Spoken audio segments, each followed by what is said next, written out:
stars in movies like Wake Island, Guadalcanal Diary, and Lifeboat. But tonight, he's all set to celebrate New Year's Eve. And how? Right after the program, me and my wife are going to a real wild Hollywood party. She's wearing her evening gown. I'll be wearing my tuxedo. We got 2 stools reserved at Thrifty's drugstore. The American Meat Institute presents William Bendix in The Life of Riley.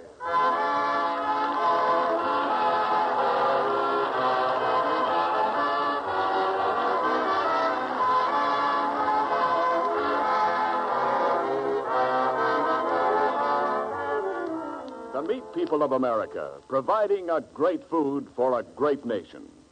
This morning, all America went on a changed food rationing program. As a service to our listeners, the American Meat Institute will tell you something about the current meat situation later on in this program. Listen for it. And now, on behalf of all those engaged in supplying meat to the nation, the American Meat Institute presents The Life of Riley.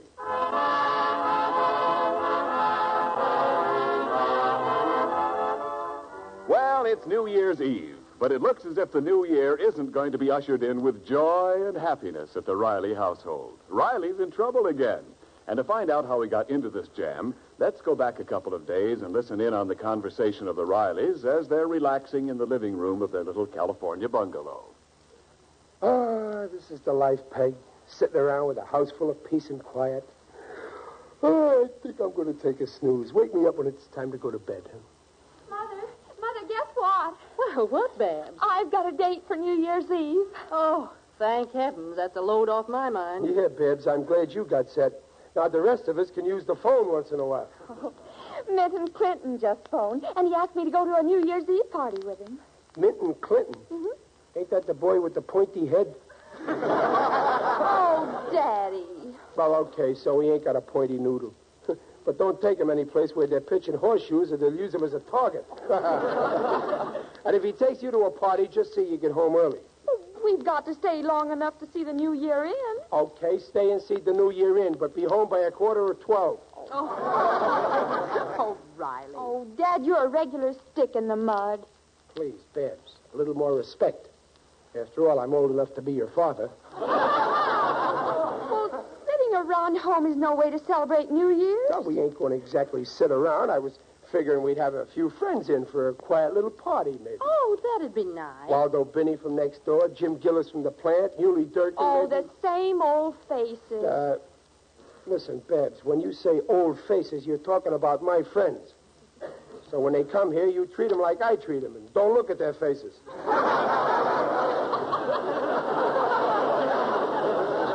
Besides, we're going to have a new face at the party. I was thinking of inviting a soldier. Oh, a soldier? Sure, there's a lot of boys in the Army away from home who'd like to spend a quiet New Year's Eve with some homely folks.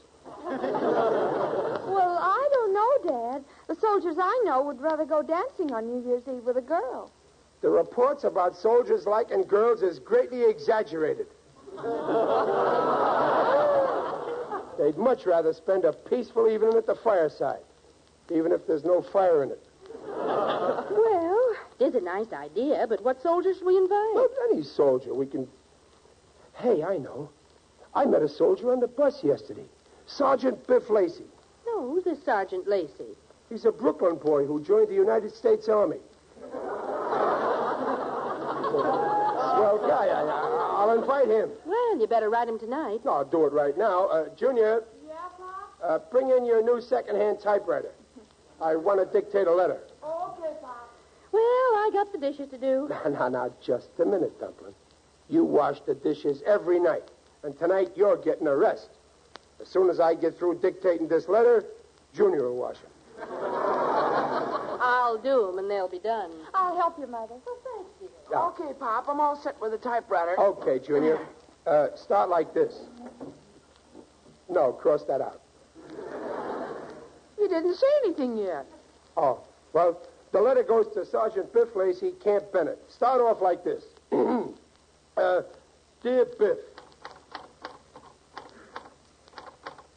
Now read that back, Junior. Dear Biff. Sounds okay.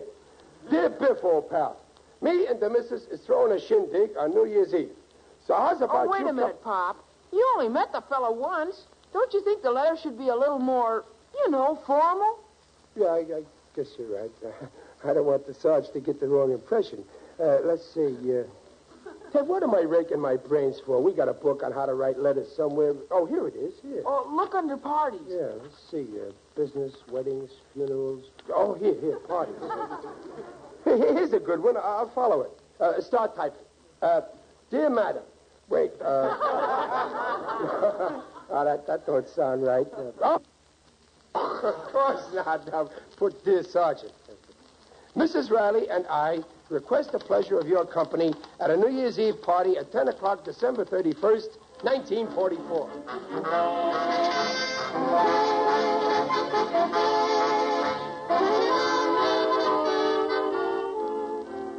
So we'll be expecting you New Year's Eve. Cordially yours, Chester A. Riley. Well, what do you know? Hey, Corporal. Yeah? What's up, Biff? Look at this letter I got. It's an invite to a New Year's shindig. No kidding. Gee, you're lucky. I ain't got no place to go New Year's. Yeah, come with me. But, Sarge, the invite's just for you. No, it ain't. It's for all the guys. Read this. Let me see. Dear Sergeant, Mrs. Riley and I request the pleasure of your company at a New Year's Eve party. Yeah, you're right. He is inviting the whole company. I guess he must like crowds, huh? Say, who is this character anyway? A fella named Riley. I met him on a bus in Los Angeles. I thought he was just an ordinary jerk, but I was wrong. He must be a rich jerk. Well, come on, Sarge. What are we waiting for? Let's spread the gladsome tidings. Yeah, come on. Company! Attention!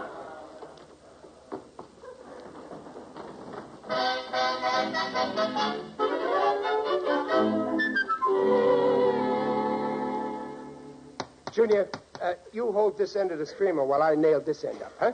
Okay, Pop. Ah, it's a boy. Riley? Just a minute, Dumplin'. I gotta hang up this coat of arms. Huh? What coat of arms? It's from my club, the BPLA. Oh, that. Dumplin', the Brooklyn Patriots of Los Angeles ain't no that. Pop, I've never seen the coat of arms. Well, we always keep it down at the clubhouse. Ain't that something? Huh? Well, what does that mean? Right. The man with the pop bottle in his hand. Oh, that? Oh, that's the spirit of Ebbets Field.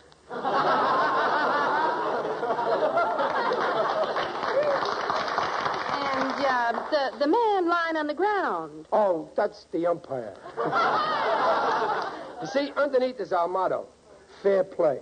Now, what did you want to talk to me about, Dumplin'? Oh, dear, I'm worried about the food. I should have done the cooking myself. No, I told you I don't want you to work on this party.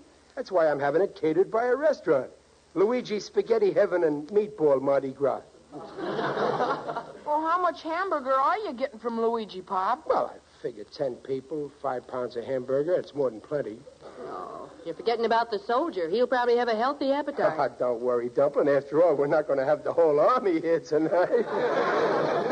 No, but suppose we run short. Well, if we run short, we'll open up a can of sardines. Oh, Riley, no party's a success unless your guests have plenty of good food. Well, that's right, Dumplin', and I got plenty of food.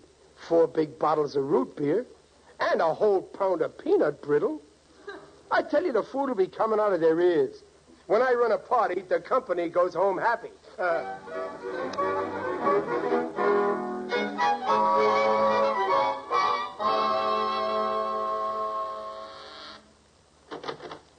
Good afternoon.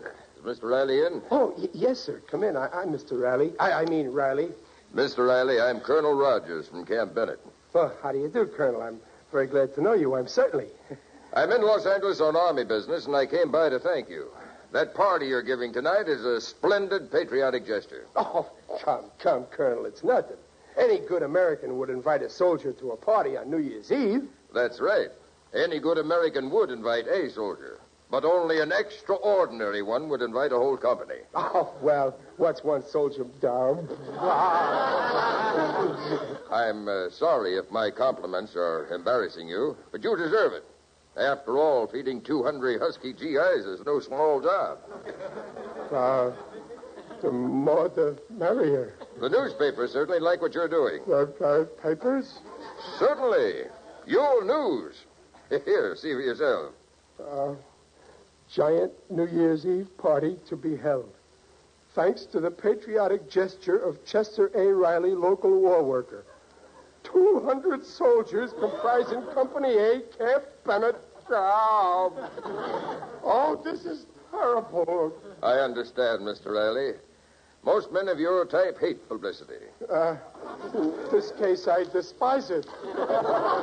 But just the same, the story of your generosity will set a fine example to apathetic citizens on the home front. Honest, Colonel, you don't know what a pathetic citizen I really am. You're too modest, sir. Well, I must be running along. And don't forget, the War Department in Washington will hear about this. Goodbye. Peg. Peg. Yes? What is it, Riley? Well, what's wrong? Peg, there's something I gotta know. What? Peg, can the Army shoot a civilian?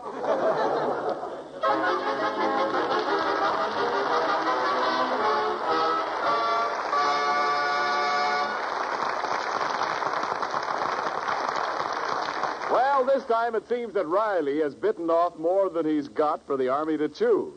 We'll be back with his party pains in just a moment. In the meantime, this is Ken Niles speaking for Meat. Millions of women all over America are asking questions about the new meat rationing program. We've asked Mrs. Riley to represent America's housewives and to ask the question we have heard most often during the past week. Go ahead, Mrs. Riley. Well, Mr. Niles, I now get 50 red points per person each month. That's more than before. Well, why is that? Well, Mrs. Riley, now some cuts require more points than before and some less. However, if you spend your points wisely, you can still keep meat on the table regularly, even though civilian supplies of meat are down compared with this period a year ago. With 50 red points per person, a family of 4, like the Riley family, will have 200 red points to spend during January. And at the end of this program, we'll have a few specific suggestions on how to keep meat on the table by making those meat points stretch the farthest for your family. And now back to The Life of Riley with William Bendix as Riley. Well, Riley had invited a few friends and a soldier he happened to meet to an intimate New Year's party. But a few hours before the affair was scheduled to begin, he learned to his horror that due to a misunderstanding, instead of one soldier, 200 soldiers will show up. Peg, what am I going to do? 200 soldiers. I'll be the laughingstock of the neighborhood. We'll have to move away. Oh, but, Daddy, will we ever find a house in this town? That's true. I think right now my head is the only vacancy in Los Angeles. 200 soldiers. There ain't enough oxygen in this house for that many people. Junior, did you phone the caterer? Yes, Pop, but Luigi's still out. Oh, well, I'll check up on the food we have in the house. Yeah. 200 soldiers. And we only got 10 chairs. We'll have to have 20 different sittings. Oh, have I got a headache? Junior, get me another aspirin. Put it on a slice of bread. I'm hungry, too. Oh, who's at the door, Junior? It looks like Mr. Odell, the undertaker. I'm just in the mood for him. I'll let him in. You go help your mother. Okay, Pop. Hiya, Digger. How's my favorite undertaker? Greetings, Riley. You're looking fine. Very natural. What's the matter with you, Digger? You in pain? No, I'm just smiling. I've been balancing my books, and I'm happy to report that for 1944, I'm in the black. I finally collected the bills people owed me. Oh, some of your customers are deadbeats, huh? Let's not talk shop, Riley. I just dropped in to say Happy New Year. Happy New Year. Same to you, Digger. Come now, Riley, cheer up. This is New Year's